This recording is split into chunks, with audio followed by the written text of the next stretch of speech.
যদি আপনি হক কথা না বলেন, ইসলামের রাজনীতির কথা না বলেন, তাহলে কিন্তু রিসালাতের দায়িত্ব পূরণ হবে না। রিসালাতের দায়িত্ব হলো আল্লাহ রাব্বুল আলামিন নবী এবং রাসূলকে আল্লাহ পাক জননেতা হিসেবে পাঠিয়েছেন, বলেন সুবহানাল্লাহ।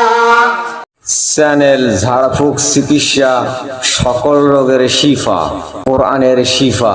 সাবস্ক্রাইব করুন এবং পাশে থাকুন। ধন্যবাদ। আইয়ুহার রাসূল বাল্লিগ মা উনজিলা ইলাইকা মির রাব্বিক ওয়া ইন লাম তাফআল ফামা বাল্লাগতা রিসালাতাহু। আল্লাহ রাব্বুল আলামিন নবীজিকে বললেন, হে নবী, আপনার প্রভু আপনার প্রতি যা নাযিল করেছে, আপনার প্রতি যা অবতীর্ণ করেছে, তো আপনি প্রচার করুন, মানুষকে শোনায় দেন, আপনি মানুষের কাছে বর্ণনা করুন। আর যদি কাফের বেঈমানদের ভয়, জেলের ভয়, নির্যাতনের ভয়, রিমান্ডের ভয়, ফাঁসির ভয়, যদি আপনি হক কথা না বলেন, ইসলামের রাজনীতির কথা না বলেন, তাহলে কিন্তু রিসালাতের দায়িত্ব পূরণ হবে না। রিসালাতের দায়িত্ব হলো আল্লাহ রাব্বুল আলামিন যা যা বলেছেন এই কথাগুলি মানুষের সামনে বিস্তারিতভাবে বর্ণনা করবার জন্য প্রতিষ্ঠিত করার নাম হলো রিসালাত।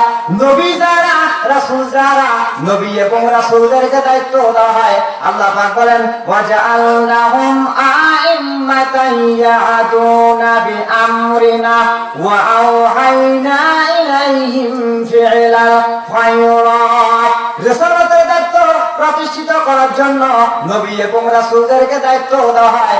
নবী যারা, রাসূল যারা, নবী এবং রাসূলকে আল্লাহ পাক জননেতা হিসেবে পাঠিয়েছেন, বলেন সুবহানাল্লাহ।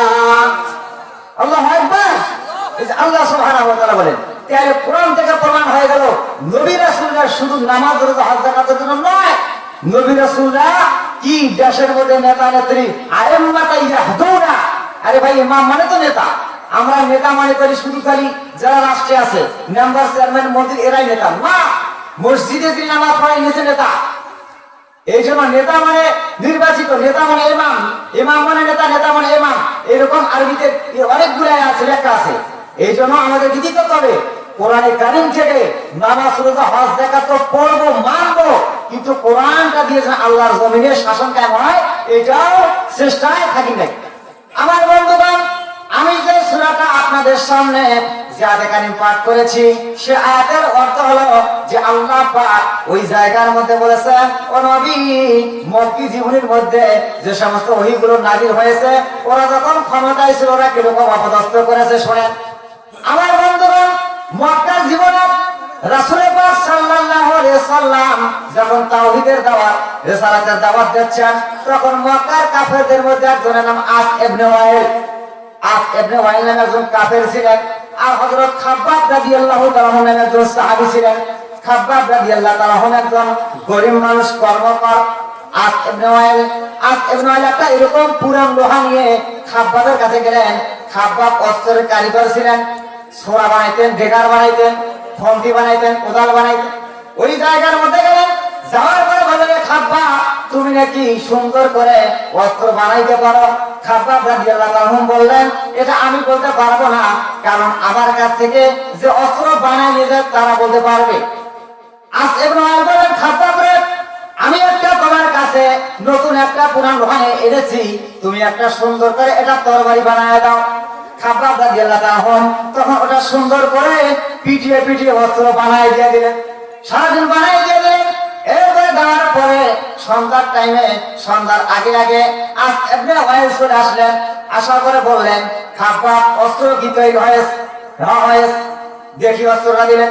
দেওয়ার পরে বাম হাত দিয়ে ধরলেন, ডান হাতের বুড়ি আঙ্গুল দিয়ে অনুবাদ করলেন কিরকম দাঁড় হয়েছে।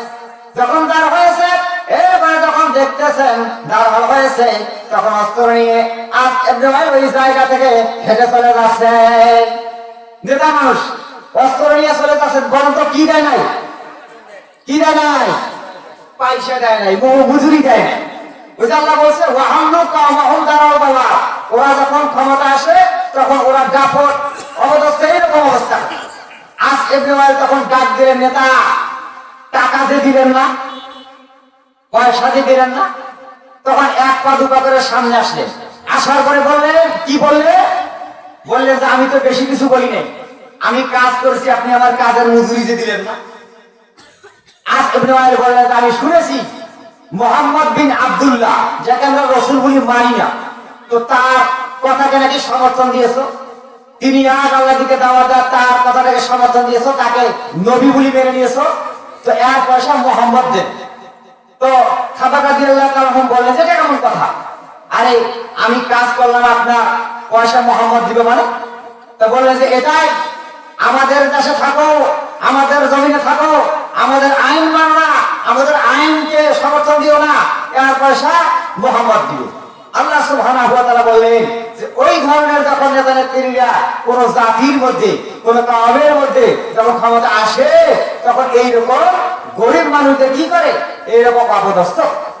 আমার বন্ধুগণ, খাব্বাব রাদিয়াল্লাহু তাআলা আনহু পয়সা পাইলেন না, মজুরি পাইলেন না, ওই দিন রাতটা পার হয়ে গেলেন, না খেয়ে রাত কাটলেন।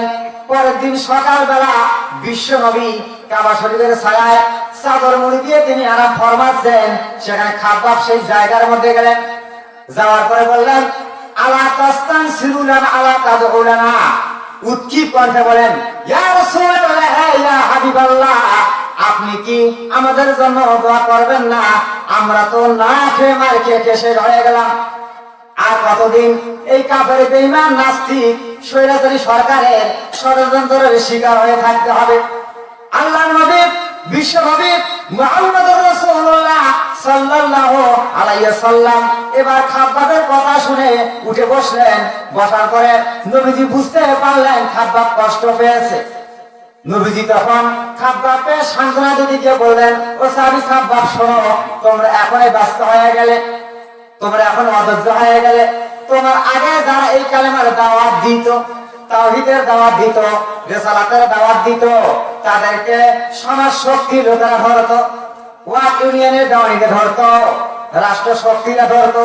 এরপরে ফায়ুফারুল্লাহু ফিল আরদ, তার জন্য জমিনে গর্ত খনন করা হতো, কবর খনন করা হতো। সুমাইয়াতাবিল মানশাত, এরপরে করা দেওয়া হতো ফায়ুদাল রাসি, এরপরে করা তার মাথার উপরে রাখা হতো ফায়ুদাল নিসফাইন, এরপরে করা চালায়া জীবিত মানুষটাকে চিরে দুই খণ্ড করে দিত। মায়া সুদ্দহু জালিকাম দিনি, এত কষ্ট দেওয়ার পরেও, এত নির্যাতন দেওয়ার পরেও সেই যুগের মুসলমানরা কোরআনের আইনের দিন থেকে সুলমাটি সরে যায় নাই। বলেন সুবহানাল্লাহ, আল্লাহু আকবার। আল্লাহ রাসূল কাকে বলছে? খাব্বাব রাদিয়াল্লাহু তাআলা আনহু। আমার বন্ধুগণ, এরপরে খাব্বাব রাদিয়াল্লাহু তাআলা আনহু এবার আল্লাহর নবীর সামনে যখন উপরে বর্ণনা করছেন, তখন আল্লাহ রাসূল বললেন, ও সাহাবী খাব্বাব, শোনো, ওয়াল্লাহি লা ইউতাম্মান্নাল্লাহু হাযাল আমরা হাত্তা ইয়াসিরাল রাকিবু মিন সামাইল আযরামাউত। আল্লাহ রাসূল বলেন, ও সাহাবী খাব্বাব, শোনো, আমি আল্লাহর নামে কসম করে বলছি, আমি আল্লাহর নামে ওয়াদা করে বলছি, এমন একটা সময় আসবে, এমন একটা জামানা আসবে, এমন একটা সময় আসবে, ওই সময় ইয়েমেনের রাজধানী সানা থেকে শুরু করে হাজারামাউত পর্যন্ত লোকেরা যাতায়াত করবে, সওদাগররা চলবে, বড় বড় ব্যবসায়ীরা চলবে, টাকা নিয়ে চলবে, সুন্দর তরুণী যুবতী মেয়ে লোকেরা চলবে। লা ইউখাফু ইল্লাল্লাহ, ওই মানুষগুলো মনের মধ্যে চোরের ভয়, ডাকাতের ভয়, হত্যার ভয়, জিনার ভয়, লাঞ্ছনার ভয় কিছু থাকবে না। ওয়ালাকিন্নাকুম তাস্তাজিলুন, বরং তোমরা বড্ড তাড়াহুড়া করেছো। একটু অপেক্ষা করো, একটু ধৈর্য ধারণ করো, একটু ওয়েট করো।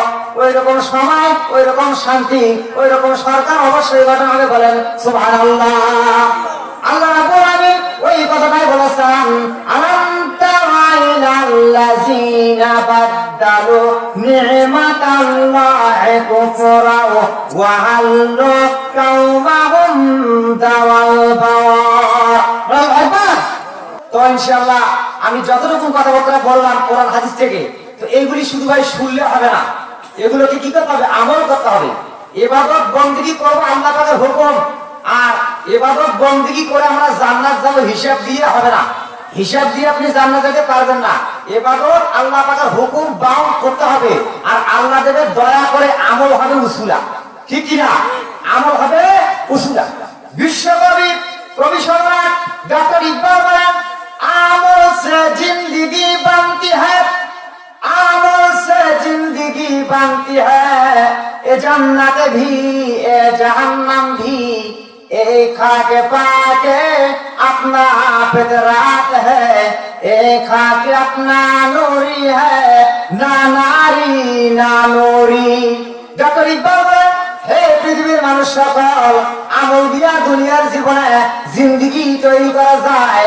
আমল যদি ভালো হয় ঠিক না হলো জান্নাত, আর আমল যদি খারাপ হয় ঠিক না হবে জাহান্নাম। এই জন্য আমরা কি করবো? আমলের নিয়ে যেগুলো শুনবো, আমল করবো। আল্লাহ পাক আমাকে আপনাকে সঠিক সহিভাবে ইবাদত আমল করার তৌফিক দিক দরকার। আমিন। আকুল কওলি হাযা আস্তাগফিরুল্লাহ লি ওয়া লাকুম ওয়া লিসাইরিল মুসলিমিন ওয়া আখিরু দাওয়ানা আনিল হামদুলিল্লাহি রাব্বিল আলামিন। আসসালামু আলাইকুম ওয়া রাহমাতুল্লাহি ওয়া বারাকাতুহু। আলহামদুলিল্লাহ আলিমুল হক ভাই দিয়ে দিকে